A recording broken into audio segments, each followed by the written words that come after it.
Hey, I'm like, hey, what's up, hello? Such a pretty ass soon as you came in the door. I just gotta chill, got a sack for us to roll. Married to the money, introduced you to myself. Showed her how to whip it, now she remixes it for low. She's my trap queen, better hit the bands go.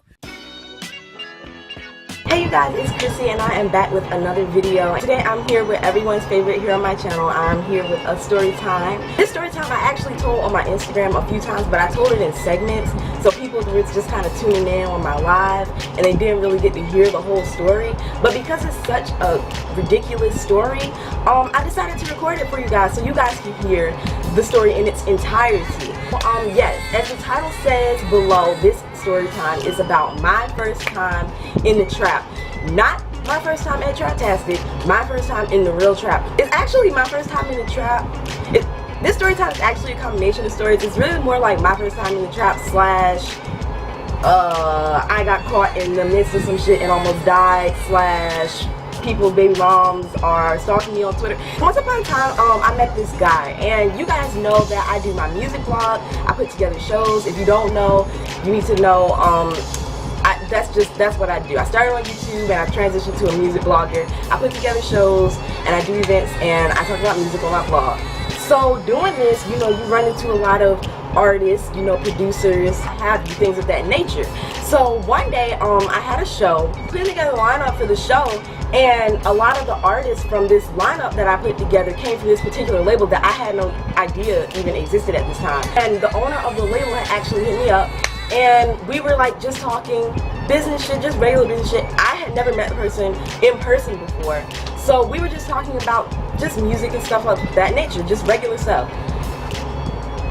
So show day rolls around and I actually meet the person in person, and I'm actually surprised this person actually wanted to talk to me further, because I don't know if y'all know, if some of y'all who have been to my events know that at my events I can be a little bitchy. So when this person approached me, I was actually in the middle of snapping on somebody else. You fucked it up for everybody. I was having a perfect show, flawless victory. Because I don't know, like when it comes to my shit, I want my shit done right. I want it done professional. I was going off, running my mouth on somebody because something wasn't going right with the show and they were trying to do their own thing, and I was like, no, this is what we had planned, blah blah blah. So he's just standing behind me and he was just like, oh, you know, what are we gonna call this nigga? Tyrone. We gonna call his ass Tyrone. He was like, oh, Tyrone, you know, we been talking or whatever, you know, these are the artists, blah, blah, blah. And I was like, oh, hey, Tyrone, like, how you doing? How you doing, you know? Tyrone not bad looking, you know, he's kind of cute. You know, we're talking, you know, at the show and whatnot, and he's asking me, you know, like, when you're gonna put together your next event, blah, blah, blah. I want to help, I want to be a part. So we're talking business at this point. At this point, it's strictly business. So, and we're talking about putting together shows and things of that nature. So, of course, I already had his number. So after the show, the next day, we continued to talk. And one of the artists that was on the show, that was also on his label, was trying to keep telling me to come to the studio, come to the studio. You need to come to the studio, blah, blah, blah, blah. So I'm like, yo, what is the big deal about coming to this studio? Come to find out, it's Tyrone's studio that he's talking about. Okay, so after we get done discussing business, me and Tyrone are texting, and he's like, yo, this is where it all begins. He's like, let's go to the studio. I'll pull up, come get you, we can go to the studio. My ass said, okay, we can go to the studio. So, you know, I'm getting ready. I got my little book bag, my camera, my laptop, whatever. I'm getting prepared to do work or whatever. I'm sitting here thinking we're going straight to the studio and we're coming right motherfucking back. Okay? We're going to the studio and we're coming straight back. Okay? I get in the car. Everything's cool. You know, hey Tyrone, how you doing? Hey Chrissy. We're talking, you know, we're doing whatever. Tyrone didn't tell me he had to stop to make it until I got in the car. So I'm in the car and we're driving, you know, everything's fine, everything's cool. We get to the destination, the friend's house. The friend, we're just gonna call him Perry. I don't know, we're gonna call him Perry. So we get to Perry's house and Tyrone pulls up or whatever. So I'm like, you know what, let me not be, you know, that person. Let me just calm down, let me just calm down. And so I'm like, he's like, are you gonna come in or are you gonna stay outside? Should've went with my first instinct, which was to stay outside. But no, my little curious ass was like, you know what, I guess I'll just come in. I mean, I don't want to be sitting outside by myself. So I was like, alright, I'll just come in. This motherfucker opens the door. Ah, the ghetto! The ghetto. And this is why I'm not going to say anybody's name. I ain't trying to get nobody in trouble or whatever. But this story is just fucking bananas. Like, it's fucking ridiculous. So, I'm sitting there and I'm just like, I hate it here. I want to go home. aside from that, walking into the house and there's two girls sitting on the couch. Now, this wasn't significant now, but later on in the story, this will hold a little bit more significance to you guys. One of the girls was the girlfriend of the person, of Perry. It was Perry's girlfriend. And the other person, we're just gonna call this person, we're gonna call this nigga fucking Lucifer. Because I've grown to have a very strong, not dislike, but it's just like, you know how when you be around somebody and the vibes is just off, it's just badass vibes, like, that's how this person is, just badass vibes. So we just gonna call this person Lucifer, because the devil brings bad vibes to it, so does this person. So anyway, Lucifer's sitting on the couch, and the girlfriend of Perry's, I guess, is sitting on the couch. And so Lucifer is getting into her feelings. And I'm like, why is Lucifer getting into her feelings so bad? Because at this point, I'm completely oblivious to every fucking thing. I just walked into this place that I really shouldn't even fucking be, because I'm supposed to be at the studio. So I'm just sitting there like, okay, like, what the fuck is going on? Hold that thought. Okay, we're gonna find out why Lucifer was going off and going in like that. So anyway, yeah, so I'm sitting in Perry's house and I'm just sitting there looking around and like niggas just doing what they do. And if y'all know me, like if I don't feel a situation, then I'm just gonna fucking leave. Like I don't give a fuck. Without warning, I just get up and fucking leave. So I just left. I walked out the door and I just left. I was like, I text Tyrone, I was like, I'm going to the store. My ass never came back. I went to the store and walked around and then some. Like, I was just gone. I didn't want to be there no more. I was like, alright, bye. So Tyrone texted me and he was like, yo, like, are you good? And I was like, yeah, I'm at the store. The store. I didn't want to be in that place, y'all. I really didn't. Like, I wasn't feeling the vibes. I don't know. You know how when you walk in somewhere and you just feel unwelcome? That's how I was feeling at that time. Like, I just felt so fucking unwelcome and just like I wasn't supposed to fucking be there. And it was that way ever since. Like, I just felt like I was not supposed to be there. Should've listened to myself, but I didn't. So anyway, I'm walking, and then like I was like, come on, we're about to go to the studio. And we get in the car. We had one more stop before we get to the studio. This stop was at this tire place or whatever. So we at the tire place and we pull up and it's just niggas, like it's just niggas all around, just niggas like swarms of flies, just niggas there. So I'm sitting in the car already feeling weird because I'm in the car with two niggas that I don't really know. I'm just sitting there like, okay, I'm not getting out the car because I don't want to be with these unfamiliar niggas. But these unfamiliar niggas also got me feeling hella uncomfortable. So it's like, which one do I want to fucking do? So I made a little plan in my head. I was like, alright, we're gonna get out the car, we're gonna make a run for it for a second time. We just gonna leave. We just gonna fucking leave. So I got out the car, and that's what my ass did. Like, we were on this street, and there was this video store down the street. And so I was like, oh, isn't this where this video store is at? And I turned around and I was like, yeah, I'm going to the video store, I'll be right back. So on my way to the video store, not one, but two of the niggas that was there, that was in the fucking swarms of niggas, followed me to the damn video store in their cars, and they're like, yo, you need a ride, you know, you got a boyfriend, you can hit me up, you can call me, here's my business card, call me if you ever need a tow ride, blah, blah, blah. And I'm like, my nigga, I don't want you. They were like 40 years old, I swear to you guys.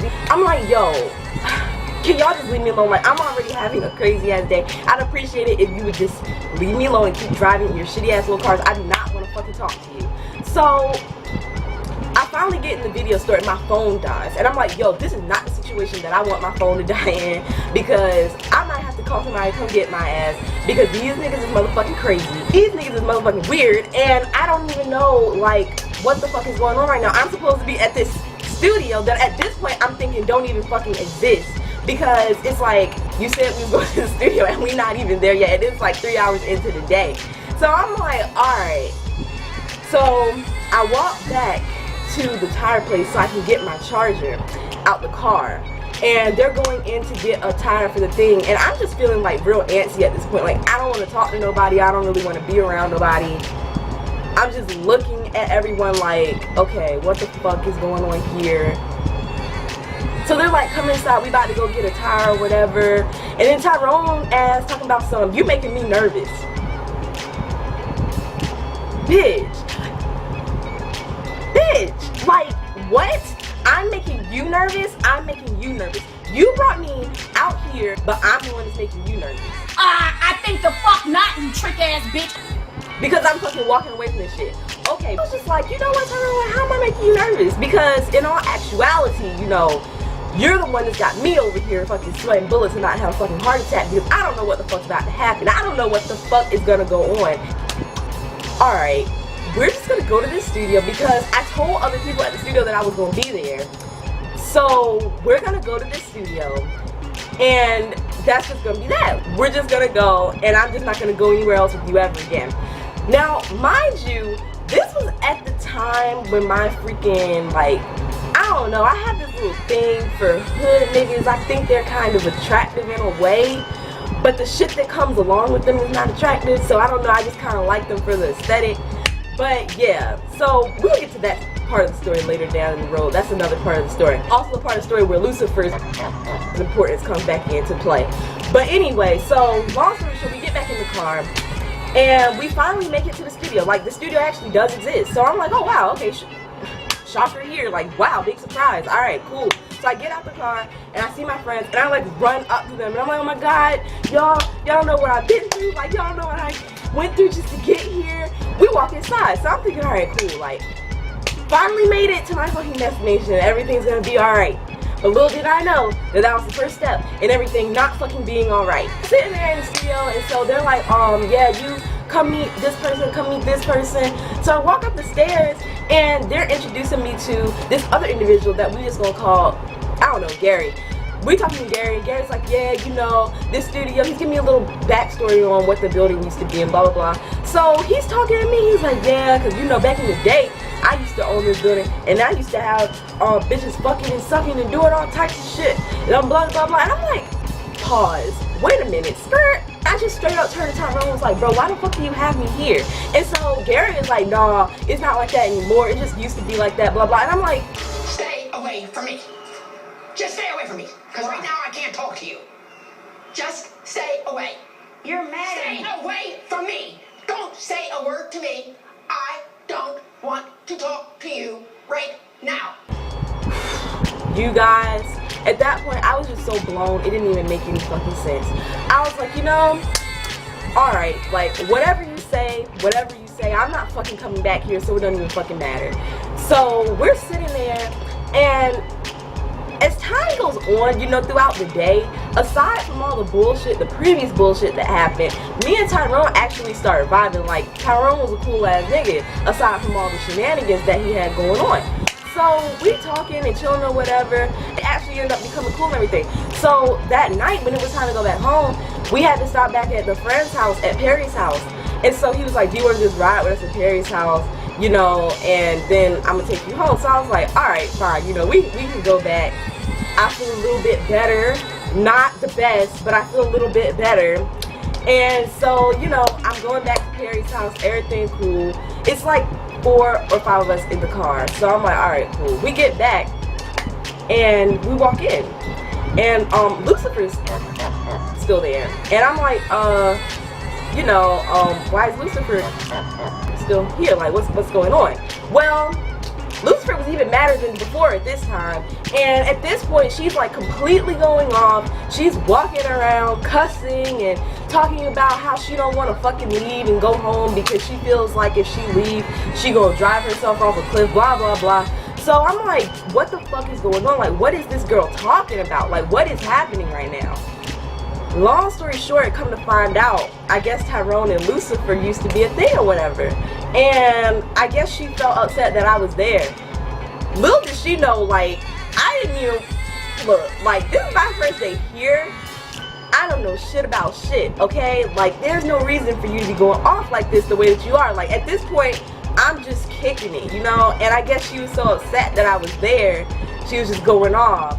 Yeah, fast forward a couple weeks later down the road, friends, you know, I finally got used to the way this nigga is, this fucking lifestyle of his, you know, even though I ain't want no parts in it, I'm like, you know what, you a cool nigga, you're cool to be around, you know, as a person, you know, when you're outside of all that trap shit, you're cool, like, you make good music, you cool, like, you're cool.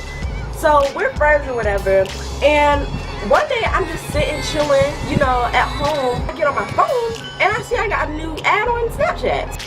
What the fuck is going on? Like, what the fuck is going on? Because at this point, I've already had to deal with Lucifer. Now I'm sitting here like, alright, this sneaky shit is going on my Snapchat. Like, what the fuck is going on? Like, what is happening? So I'm like, okay, why is this person adding me on Snapchat? So I texted her and I was like, did you add me for any particular reason? And she texted me back and she was like, yeah, because Tyrone wanted to be all sneaky, so I just wanted to figure out who you were and who my kids was around. Boy, if you don't get in my head, I'm like, first of all, what kids? Because I haven't even met any kids. Like, we literally just chilling and everybody is so pressed and I'm just like, my nigga, like, ooh, like, what? I text Tyrone, they telling me all types of shit about each other, and I'm just like, you know what, my nigga, like, y'all gotta work this shit out amongst yourself. Don't put me in the middle of your Jerry Springer, Maury ass shit, cause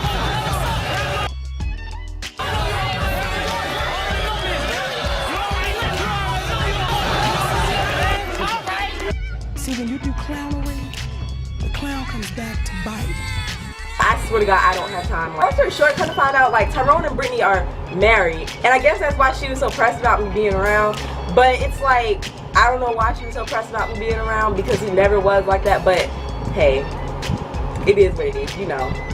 So what we got so far? We got the fucking trap house, we got the fucking trap studio, we got Lucifer, we got Brittany ass. To the final straw, like, this is the last straw that just decided, like, okay, this is just not the move. Like, this is not the move. So one night I was supposed to be coming to the studio because I would shoot interviews like upstairs in the studio. So I was coming here to shoot an interview one day and I get there and lo and behold, who walks in the door but Lucifer. And Lucifer is like stupid turd, fucking drunk. They said she was on Molly. It was just ridiculous. So I'm just sitting there being calm, cool, and collected behind the desk, getting ready to charge my camera up so we can proceed with the interview.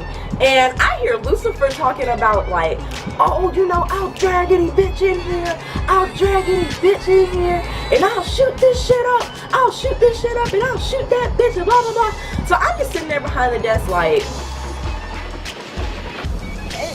Is this real life? like, what is life? What is life? You know, what is life? What is life at this point? What the fuck is life at this point? Because I'm sitting here in less than fucking 2 weeks time. I done been in the trap. I done had baby mom stalking me, all this other shit, and now my life is being fucking threatened. And I'm just sitting here like, you know, this can't be life right now. You know, it can't be life right now. Mind you, all this is coming from one person. One person. This is all coming from. One motherfucking person. This is all coming from dealing with one person. So I'm like, you know, either Tyrone is going to say something to this person, or I'm just gonna have to leave because I'm not gonna sit here and have my safety jeopardized. You know, especially over an individual. Like, this is fucking ridiculous. And me personally, like, I'm a person that tries to reason with people, you know. So I'm like, you know, why are you feeling this animosity toward me? Like, where is this coming from? Because I feel like if we have a discussion, you know, as adults, then maybe we can come to some sort of solution that doesn't involve being violent and shooting people. But you know, everybody isn't smart and doesn't think like that. So I'm just sitting there like trying to rationalize and shit, and everybody's just telling me like, oh, you need to go home. Basically, I get making it like I need to be scared of the girl. So I'm like, you know what, y'all, like, this ain't it. Like, this ain't it. This just ain't it. I'm ready to motherfucking just go. My best friend was there. I was like, come on, like, can we just go? Like, we can just leave. Me and my best friend, we ended up leaving the studio, and that was just that. Like, that was that. After that, I was just kind of like, I felt bad. Yeah. What else can I say after that? What the fuck else can I say after all that has happened? It's just like, you know, I need my time away. I need some space. I need to get my head back together. Because at this point, I'm just like, okay, like, you have so much calamity going on. And it's just fucking up everything. Like, I can't even fucking get work done. It's just too much shit. People trying to kill me. People trying to stop me. I don't have time. So, yeah, that was my story time about my first time in the trap. I feel like this summer is going to be a lot of story times because I've just been really adventurous lately, and my curiosity has been putting me in some weird predicaments. Like, and this time it ended me in the fucking trap house, and I'm just like, okay, y'all, like, I mean, it was fun, don't get me wrong, like, I had fun, I did have fun, I did, but at the same time, like, in the same breath, it was just so much going on. It's a crazy situation you guys have ever gotten into when you were meeting or dealing with somebody new. Leave a comment below. I also want to give a big shout out to Secret Society for this shirt that I'm wearing. Thank you guys so much for the shirt. Make sure you guys check them out. I will put their Instagram below right here so you guys can follow them. As usual, don't forget to like, comment, and subscribe. And I'll see you guys in my next video. You know, if I'm still alive, because you know people are out to kill me now. I'll talk to you guys later. Bye.